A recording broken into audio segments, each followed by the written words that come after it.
As a former New Hampshire state representative who marched with Dr. Martin Luther King in 1963, he currently serves on the New Hampshire Commission for Human Rights. He's a product of Birmingham, Alabama, where at one time he had to guess how many jelly beans were in a fruit jar just to be able to vote. We've come a long way, but we're not there yet. Together we will explore the visible laws, invisible laws, and the structures above and beneath our human surface that keep us reaching for the stars. It is his goal to work with you in putting Nashua back on top, to be voted the #1 city in the nation again. We are in a crisis situation, and that's what we're going to talk about. I'm Harvey Keye. Welcome to Nashua Strong.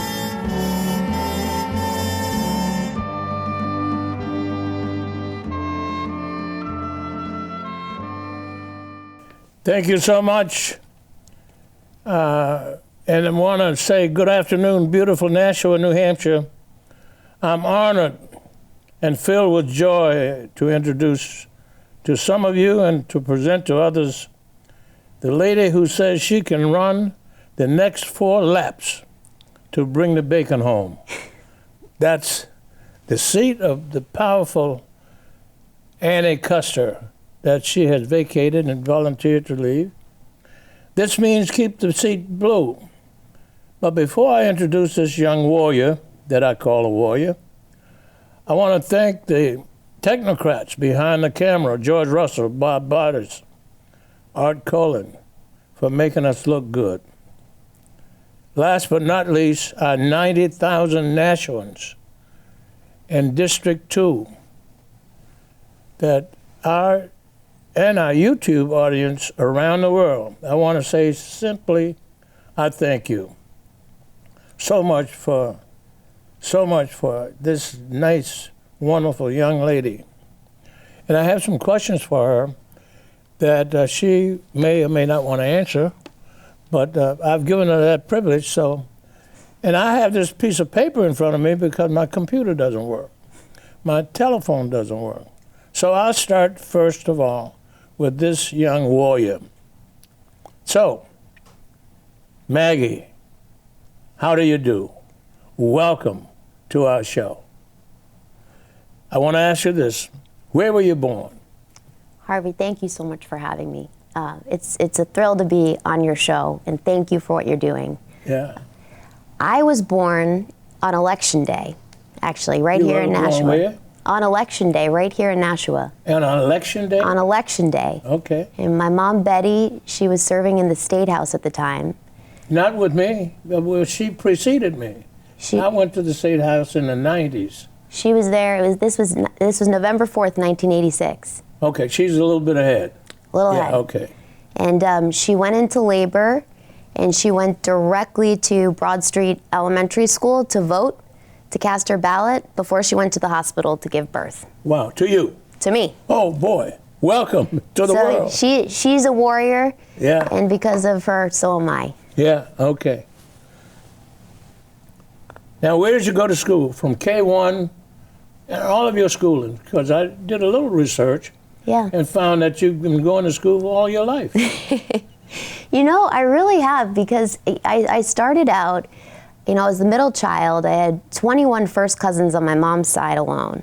So I was surrounded by older siblings, my sister and cousins, and I grew up down the road from the farm that my great-grandfather built when he came to Nashua. Here in Nashua? Here in Nashua, yeah. Where in Nashua? Just off of Pine Hill Road. Okay.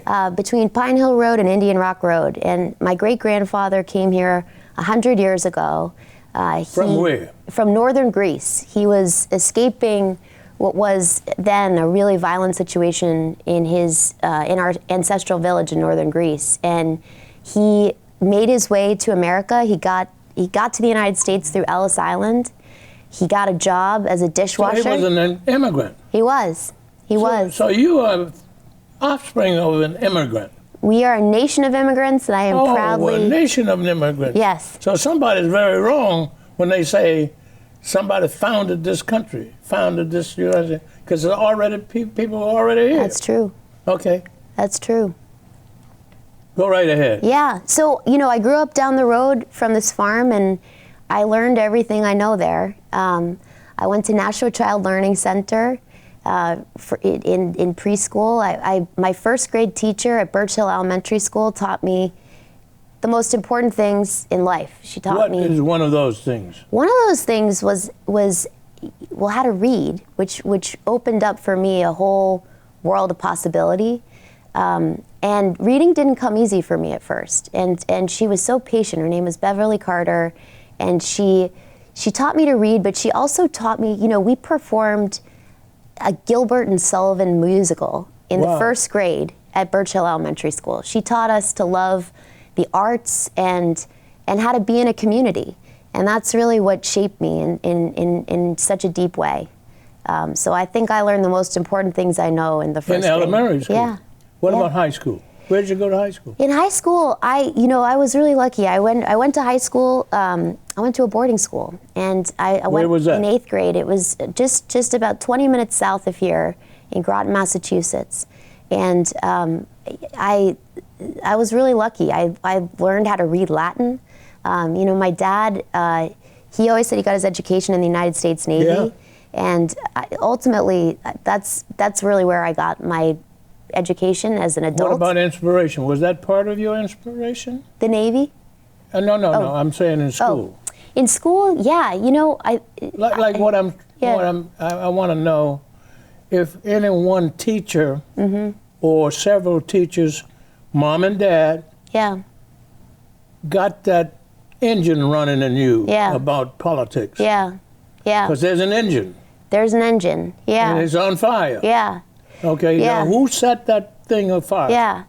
I think, you go to the source, right? So from my mom, what I learned from her, she ran for this seat, actually, when I was 2 years old. She ran for this particular She sure seat? did, yeah. She ran for this seat. That? And her detractors had a slogan. So they were very upset that she was a mother of 2 young girls at the time. And they said, how on earth are you going to be a parent to a 2-year-old girl and a member of Congress? And so they had a slogan, her detractors. It was, a woman's place is in the home, not in the house. Say that again. A woman's place is in the home, they said, not in the house. What is your belief today? My belief is the belief I was raised on, which is it is absolutely a woman's place to be in the people's house, and that's why I'm running for this seat, Harvey. That's great. Where did you go on your honeymoon? I know. I should divert a little bit and say, this lady is less than a certain age. I didn't even dare approach that. But where did you go on your honeymoon? So my husband Jake and I, we went on, it was a really cool trip. He loves to plan trips. It's his passion. I'm a birder and I love to garden. He loves to plan trips. And he planned the most special trip. And you know where it started? It started in my family's ancestral village in northern Greece. So we drove from Macedonia to northern Greece, to the Pindus Mountains, and it was amazing. How long was your honeymoon? Our honeymoon, it was a little bit shorter than we like to think we're still going to be going on parts of our honeymoon years ahead. We've been married for 9 years, but it was about a week. All right, I wanted to break to that cadence of where you grew up and all that kind of stuff to get a little fun for this audience. And now we're going to get down to the business. What is the status quo of food prices, gasoline, housing, and what else is new in New Hampshire? Yeah. In District 2? Yeah. What is the status quo, in your opinion? Harvey, everywhere I've gone in this district, and for a small state, this is a pretty big district. It's more than 6,500 square miles. How many people? From Nashua all the way up to the North Country. Yeah. And everywhere I go, I hear people, I don't spend a lot of time talking about what I think is a good story to be told about our economy in a big sense. There's a lot that can be said about the growth and what this administration has been able to do. But what I hear everywhere I go, Harvey, is that people are feeling real pain. They're feeling pain when they're at the grocery store and they're trying to buy eggs and put food on the table, at the gas pump, at the pharmacy where they're trying to get access, in a lot of cases, to life-saving prescription medication that's just too expensive. You talk about cancer drugs. Some of these drugs are the most expensive medications that are on earth, and they're Now, if that's true, Maggie, yeah. what have you done with your plans to make sure that you catch this trap that we're in Yeah. when you get into Congress? Yeah. What are the kind of plans you have now? I know when you go to Congress, you're just one of many. And your voice is heard based on what your intelligence and your conviction and how you make it heard that you're concerned about the people back in District 2, but not only District 2, around this country. That's right. What are your plans? Maybe I should ask you this.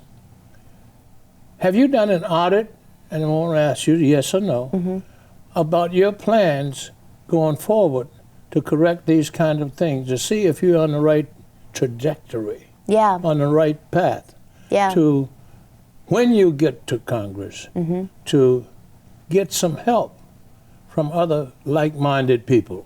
Yeah. Have you done that? You know, I got into this race because I believe that we can still do a lot of good if we roll up our sleeves and we work really hard in the people's house. Congress is one of the least popular places probably on the planet these days. It used to be one of the most respected institutions in America, and today it's just not that way. And part of the reason, I think, is because we just hear too much noise and too little work that's getting done. But I got to tell you, Harvey, I am optimistic that I got into this race because I believe that I can do this job and I can deliver for this district starting on day one. And one of the reasons I really believe that is I've spent a lot of the last 3 years working on the front lines of the fight. When we talk about fairness and when we talk about the pain people are feeling with high prices have never been higher, but neither have corporate profits. And I think Congress has something that they can really do about that, and that is to take a hard look at the laws that are our competition laws and our consumer protection laws. Their ideas are as old as America. It's about checking power, and it's about ensuring that every American's got a fair deal. I was on the front lines of enforcing those laws when it came to the healthcare industry, the housing industry, and the agricultural industry, which is part of why the consolidation there is making our food prices so high. And what I saw is there's a lot that Congress can do to update those laws. And how are you going to help?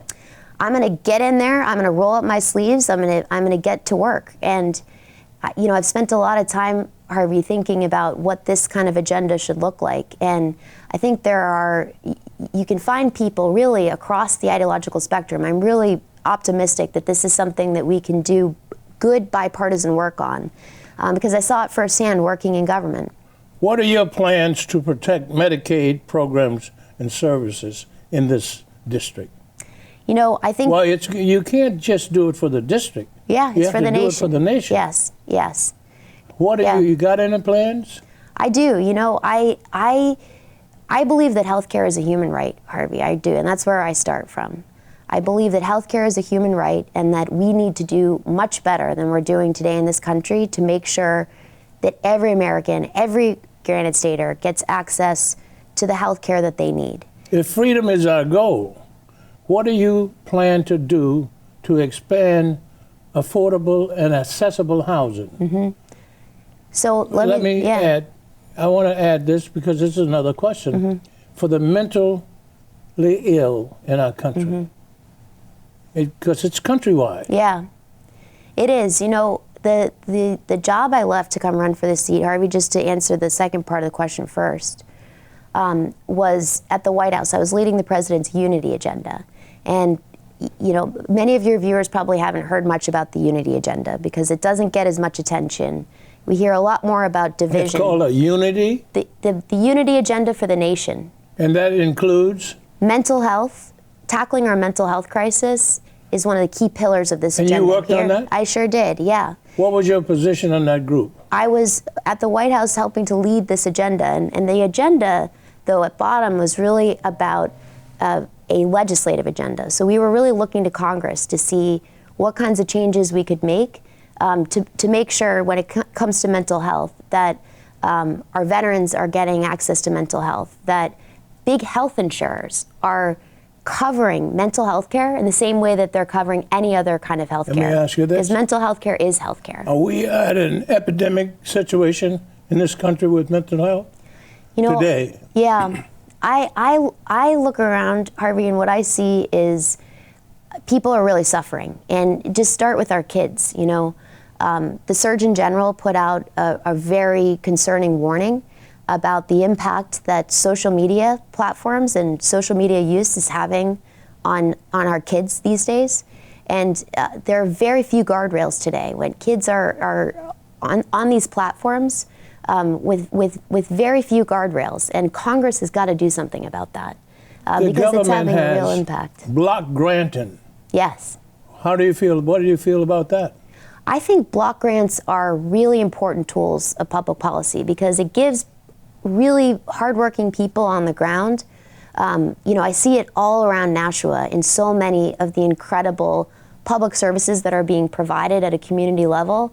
Federal block grants are they're the building blocks of so much of that great work. And what it does is a block grant gives people on the ground certainty and some reassurance that they're going to have funding streams so that they can continue and build on the good work that they're doing. Because if you don't have a vision, and if you can't do an audit on what you're doing, as you were asking before, I love it. You like that audit business? I love a vision check audit. To see where you're going. Yeah, you do. Because if you don't, you might run into a wall. That's right. Yeah. Let me ask you this. Do you believe young people under the age of 18 must require parental consent to access abortion care? For people under 18 must check with the parents before they see anybody about an abortion. Do you believe that?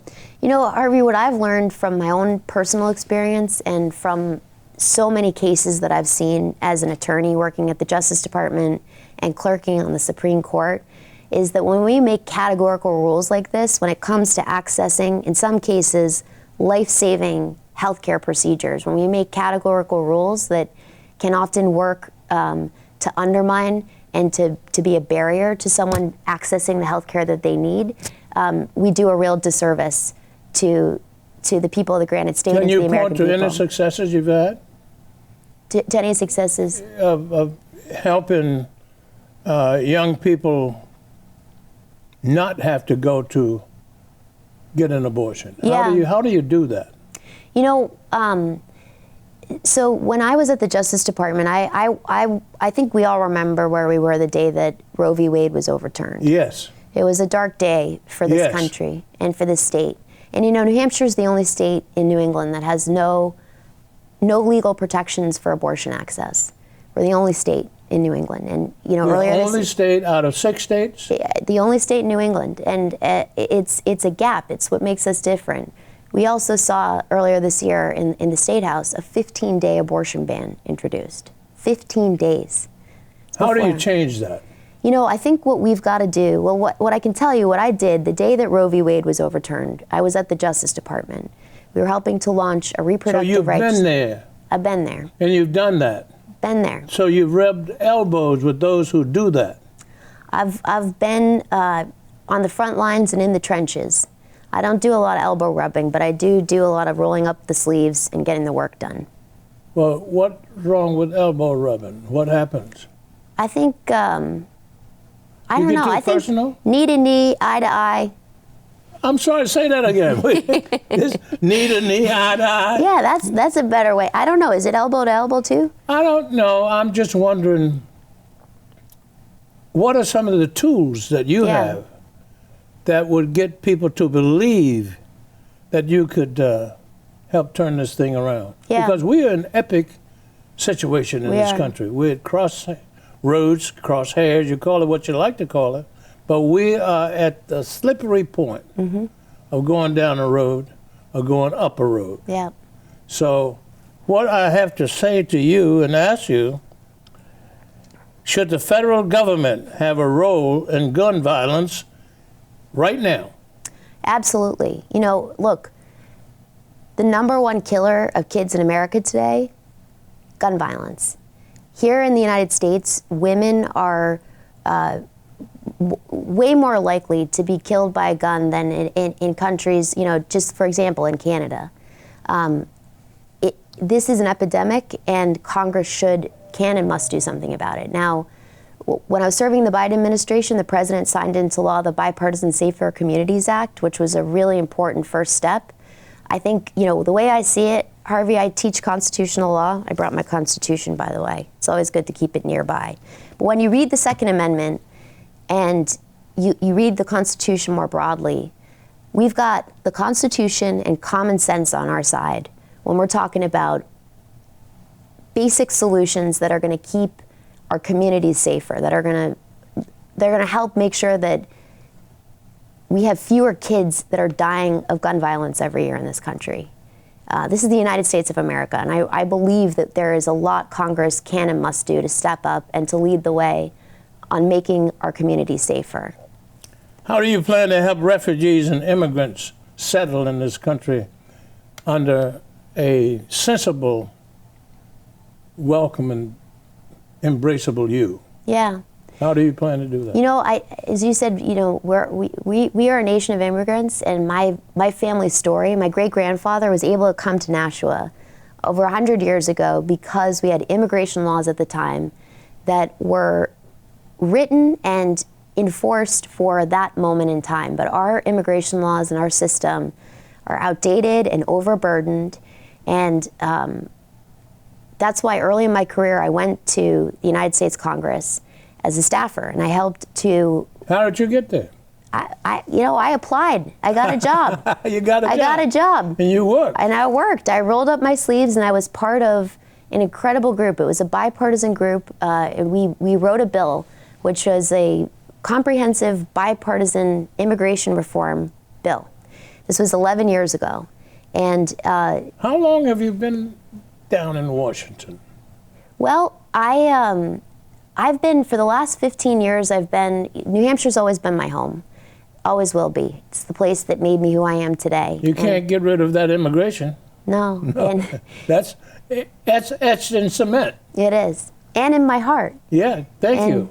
And it is. And so, I've had the chance to serve in our military. I was an intelligence officer in the Navy Reserve for 11 years. In the Navy? I was, yes. Did you go across the water?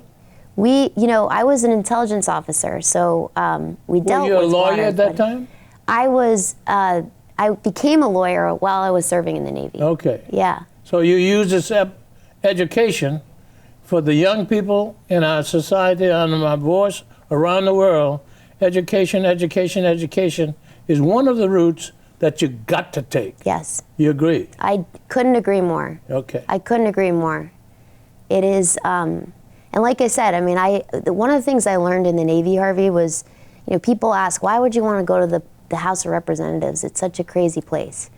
And my initials are MTG. There's another one of those in the People's House. Yeah. She's very different from me, Marjorie Taylor Greene. I'm MTG for good. Yeah. But what I learned in the Navy was how to mute out noise, how to focus on the mission, and how to work with people who I might not agree with on much of anything at all, other than the mission right in front of us. And as Einstein might have said, what did he say? He said, yesterday is history. Tomorrow is a mystery. Today is, Einstein said this, is what God gave you. Now work on it. He didn't say that, but I'm saying that. But very good at it. Yeah, he said, and another thing he said, attitude, not aptitude, determines altitude. He called it the 3 A's. I love that. The 3 A's, says Einstein, folks around the world, take it and run with it. It's your attitude, not your aptitude, determines your altitude. Now you can put that altitude and call it God, goddess, you call it what you want to call it. But it's not the aptitude that gets you there. It's how you get along with other folks and reach across the aisle and embrace the differences. Yep. I believe what he's saying. Yeah. Now, young lady, How do you plan to beat the Republicans when you get to the point of November 6th? You know, everywhere I go, Harvey, I talk about the Constitution, and everywhere I go, I hear and talk with voters about something called Project 2025, which I don't know if you've had a chance to talk about it on your show, but it's a really important thing for people to know about because it's a 900-page document. It's bone-chilling. How can you reduce that to 2 or 3 sentences? What I can tell you is there is Hey, very folks, little. listen to this. This young warrior is going to reduce 2025 900 pages to a paragraph. You're on. Yeah, thank you. What I'd say is Project 2025 is completely inconsistent with the basic principles in the United States Constitution.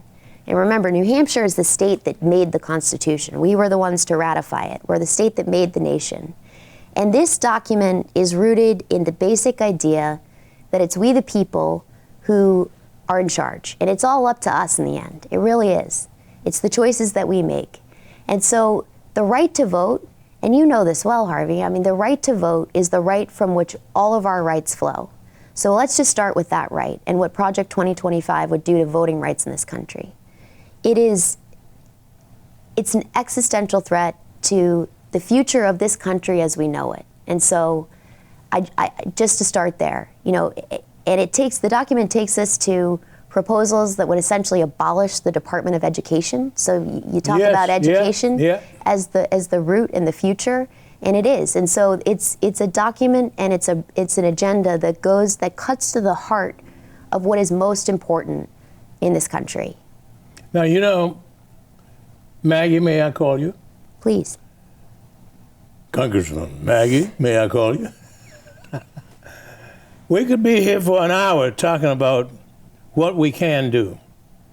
How do you plan to help refugees and immigrants settled in New Hampshire better than they have been?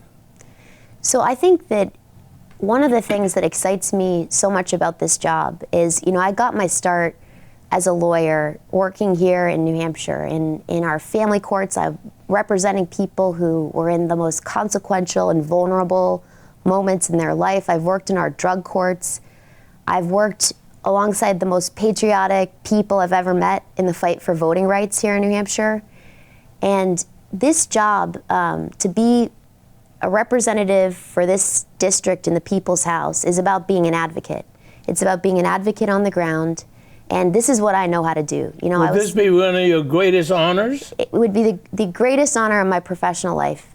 Would you work harder, or can you work harder? I will work my heart out and give everything I've got every day. Let me ask you this. Do you believe taxpayers' dollars should fund religious and charter schools? Please explain voucher systems in New Hampshire. Well, I'm glad you asked about this because, you know, I think that there for too long was a perception that the federal government needed to stay totally out of the way when it comes to public education. That public education is a state and local issue. But I think Congress plays, what I learned working in Congress, and I worked in both the House and in the Senate, is that the federal government plays an incredibly important oversight role. So you ask about New Hampshire, the voucher program in the state. And I've got a lot to learn, and I think the public has a lot to learn about how that particular program is being put to use. And I believe deeply that when it comes to government and the public good, sunlight is one of the best, if not the best, disinfectant.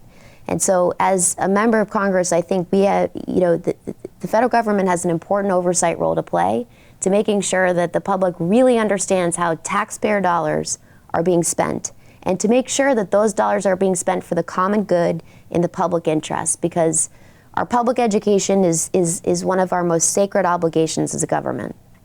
I think I asked you this before. When you are sitting with some of the people in District 2, are you knee to knee, eyeball to eyeball, and pride to pride? Deep down inside is where you're going to find the ingredients of love. And you can't, there's no end. There's no end game to love. There's no end game to consciousness. There's no end game to awareness. There's no end game to hate. Mm-hmm. There's no end game to universal intelligence. Mm-hmm. What is there an end game to? Hate. Because hate has never produced anything that's good. No, it hasn't. I have not going to look at that monitor and they said end because I got a couple more questions. What do you have in your toolbox to start working on dismantling hatred, prejudice, inequality, justice, the right to vote, and all those kind of things we talk about? What do you have in your toolbox? Maybe I should ask, what did you get from your experience in Congress and working with those people who are in charge and set policy, make policy, break policy? What do you have in your toolbox that's different? Yeah. You know, I think what you just said about love and what you bring to the work, I mean, I'd start by saying what I bring to this work is a boundless love and passion for our country, for our state, for our district, for this great city, the best city to live in America. You got it. The day I was born, the year I was born, this was the #1 best city to live in the United States. Well, when I came to Nashua, New Hampshire, I thought I was released from slavery, from Birmingham, Alabama. When I got here, man, I felt like the world had changed. And I love this city. I love this city more than you do, even though you were born here. Well, we can't measure that. We are lucky to have you here. Well, young lady, I can't ask you any more than to ask you, can you say, yes, I can? Yes, I can. Yes, we will. Yes, we will.